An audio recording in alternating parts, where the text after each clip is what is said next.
할렐루야. 성도 여러분 반갑습니다. 오늘의 말씀은 열왕기하 1장 9절부터 18절까지의 말씀입니다. 열왕기하 1장 9절부터 18절까지의 말씀입니다. 이에 50부장과 그의 군사 50명을 엘리야에게로 보내매 그가 엘리야에게로 올라가 본즉 산 꼭대기에 앉아 있는지라.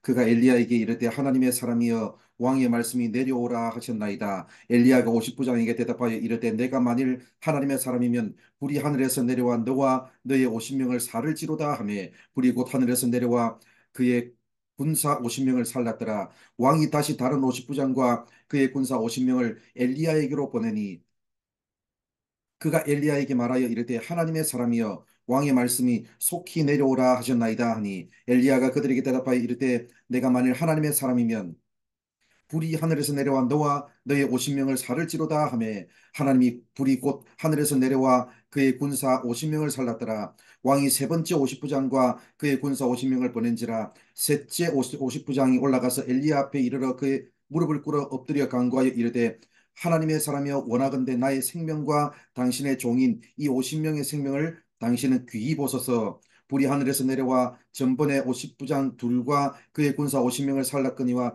나의 생명을 당신은 귀히 보소서 하며 여호와의 사자가 엘리야에게 이르되 너는 그를 두려워하지 말고 함께 내려가라 하신지라. 엘리야가 곧 일어나 그와 함께 내려가 왕에게 이르러 말하되 여호와의 말씀이 내가 사자를 보내 에그론의 신 바알세복에게 물으려 하니 이스라엘에 그의 말을 물을 만한 하나님이 안 계시느냐. 그러므로 내가 그 올라간 침상에서 내려오지 못할지라 네가 반드시 죽으리라 하셨다 하니라. 왕이 엘리야가 전한 여호와의 말씀대로 죽고 그가 아들이 없으므로 여호람이 그를 대신하여 왕이 되니 유다 왕 여호사밧의 아들 여호람의 둘째 해였더라. 아하시아가 행한 그 남은 사적은 모두 이스라엘 왕 역대 지략에 기록되지 아니하였느냐. 아멘.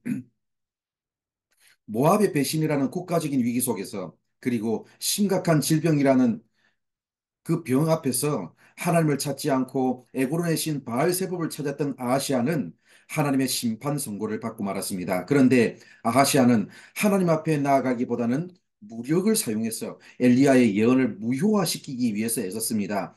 예, 아하시아는 50부장과 함께 군사 50명을 보내서 엘리야를 잡아오라고 시켰습니다. 그런데 불이 하늘에서 내려와서 50부장과 그 50명의 군사를 태워 죽였습니다. 그러나 아하시아는 50부장과 군사 50명을 또다시 보내서 엘리야를 잡아오라고 시켰습니다. 그랬더니 앞에서와 동일하게 하늘에서 불이 내려와서 그들을 모두 태워 죽였습니다. 그런데 문제는 아하시아가 포기하지 않고 50부장과 군사 50명을 또다시 엘리야에게 보냈다는 것입니다. 자신의 수하에 있는 부하들이 두 번씩이나 그런 일을 당했다면 자존심도 중요하겠지만 사람 목숨 귀한 줄은 알아야 되는 거 아니겠습니까? 그러나 아하시아는 오기가 나서 다시 50명을 보냈습니다. 군사들을 데리고 가는 50부장은 가면 죽는다는 걸 아는데 얼마나 무서웠겠습니까? 13절을 보면 이번에는 50부장이 이전에 다른 50부장과 다르게 무릎을 꿇고 애원했습니다. 아하시아 왕은 자기 부하들이 죽든 말든 엘리야를 잡아오라고 시켰지만 이 50부장은 부하들을 살리기 위해서 엘리야에게 무릎을 꿇었습니다. 세 번째로 엘리야를 찾아갔던 50부장의 태도는 단순히 한편으로는 자기 부하들을 살리기 위해서 무릎을 꿇었던 것도 있고 또 다른 한편으로는 엘리야의 하나님을 인정했기 때문에 무릎을 꿇기도 했습니다. 이런 그의 태도가 하나님의 마음을 움직였습니다. 15절을 보면 하나님이 엘리야에게 말씀하셨습니다. 여호와의 사자가 엘리야에게 이르되 너는 그를 두려워하지 말고 함께 내려가라. 하나님의 명령에 따라서 내려가서 아하시아의 왕에게 갔습니다. 아하시아는 인정하지 않았던 하나님을 50부장은 인정했고 아하시아는 귀하게 여기지 않았던 부하들의 목숨을 50부장은 귀하게 여겼습니다. 우리가 인생을 살아가면서 중요한 것은 하나님을 높이고 사람을 귀하게 여길 줄 알아야 합니다. 하나님은 높이고 사람은 존대하는 것이 하나님의 사람들이 이 세상을 살아가는 중요한 원칙이 되어야 됩니다. 하나님을 사랑하고 이웃을 사랑하는 거죠.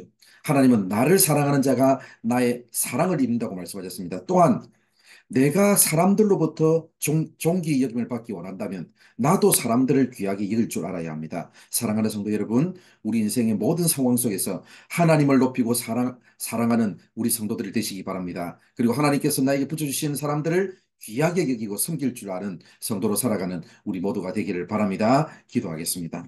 하나님 감사합니다. 오늘도 이렇게 우리를 사랑하여 주셔서 부족한 우리들에게 말씀해 주셔서 감사합니다. 오늘도 하나님을 사랑하는 성도들 되게 하시고 하나님을 높이는 성도들 되게 하여 주시며 그리고 하나님께서 우리에게 부어주신 사람들을 귀하게 여길 줄 알고 그들을 사랑하며 섬기는 우리 모든 성도들 되게 하여 주시옵소서. 오늘 하루의 삶도 하나님께서 이끄시고 인도하여 주실 줄 믿사오며 예수님의 이름으로 기도드립니다.